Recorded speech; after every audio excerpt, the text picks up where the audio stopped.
الرحيم تبارك الذي بيده الملك وهو على كل شيء قدير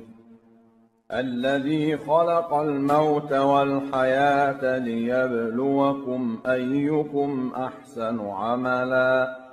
وهو العزيز الغفور الذي خلق 7 سماوات طباقا ما ترى في خلق الرحمن من تفاوت فارجع البصر هل ترى من فطور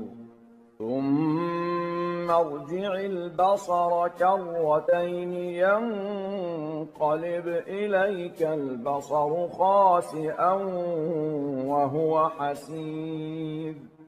ولقد زينا السماء الدنيا بمصابيح وجعلناها رجوما للشياطين وأعتدنا لهم عذاب السعير وللذين كفروا بربهم عذاب جهنم وبئس المصير إذا ألقوا فيها سمعوا لها شهيقا وهي تفور تكاد تميز من الغيظ كلما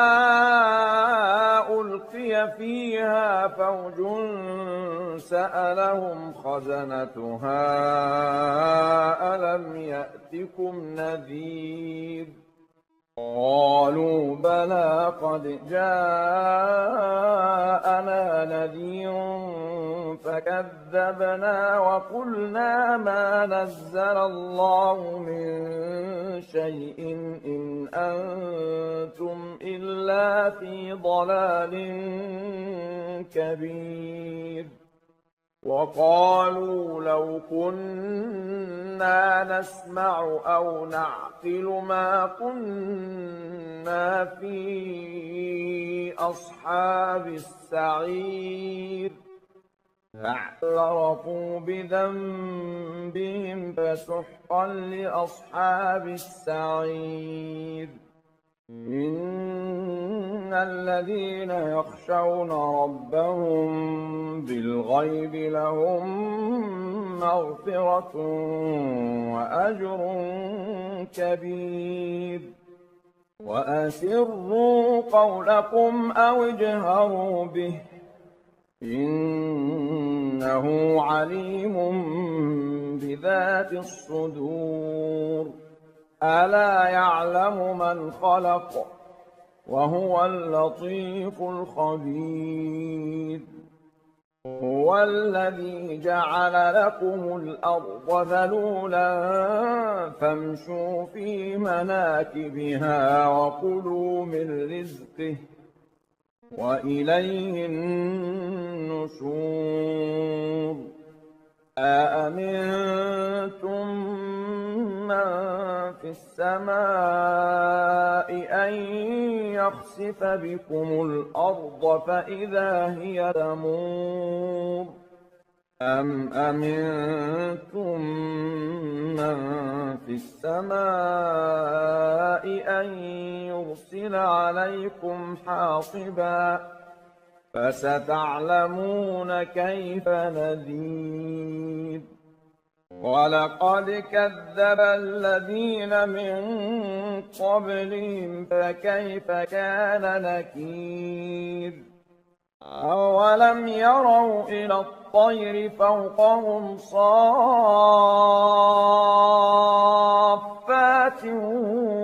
ويقبضن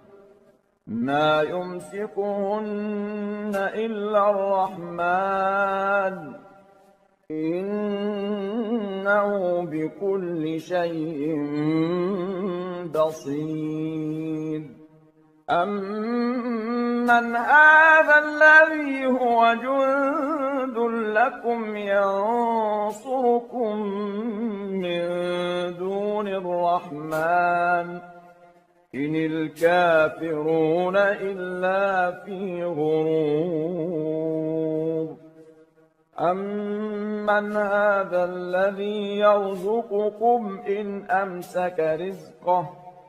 بَل لَّجُّوا فِي عُتُوٍّ وَنُفُورٍ أَفَمَن يَمْشِي مُكِبًّا عَلَىٰ وَجْهِهِ أَهْدَىٰ أَمَّن يَمْشِي سَوِيًّا عَلَىٰ صِرَاطٍ مُّسْتَقِيمٍ قُلْ هُوَ الَّذِي أَنشَأَكُمْ وَجَعَلَ لَكُمُ السَّمْعَ وَالْأَبْصَارَ وَالْأَفْئِدَةَ قَلِيلًا مَّا تَشْكُرُونَ قُلْ هُوَ الَّذِي ذَرَأَكُمْ فِي الْأَرْضِ وَإِلَيْهِ تُحْشَرُونَ وَيَقُولُونَ مَتَىٰ هَٰذَا الْوَعْدُ إِن كُنتُمْ صَادِقِينَ قُلْ إِنَّمَا الْعِلْمُ عِندَ اللَّهِ وَإِنَّمَا أَنَا نَذِيرٌ مُّبِينٌ فَلَمَّا رَأَوْهُ زُلْفَةً سِيئَتْ وُجُوهُ الَّذِينَ كَفَرُوا وَقِيلَ هَٰذَا الَّذِي كُنتُم بِهِ تَدَّعُونَ قُلْ أَرَأَيْتُمْ إِنْ أَهْلَكَنِيَ اللَّهُ وَمَن مَّعِيَ أَوْ رَحِمَنَا فَمَن يُجِيرُ الْكَافِرِينَ مِنْ عَذَابٍ أَلِيمٍ قُلْ هُوَ الرَّحْمَٰنُ آمَنَّا بِهِ وَعَلَيْهِ تَوَكَّلْنَا فَسَتَعْلَمُونَ مَنْ هُوَ فِي ضَلَالٍ مُّبِينٍ قُلْ أَرَأَيْتُمْ إِنْ أَصْبَحَ مَاؤُكُمْ غَوْرًا فَمَن يَأْتِيكُم بِمَاءٍ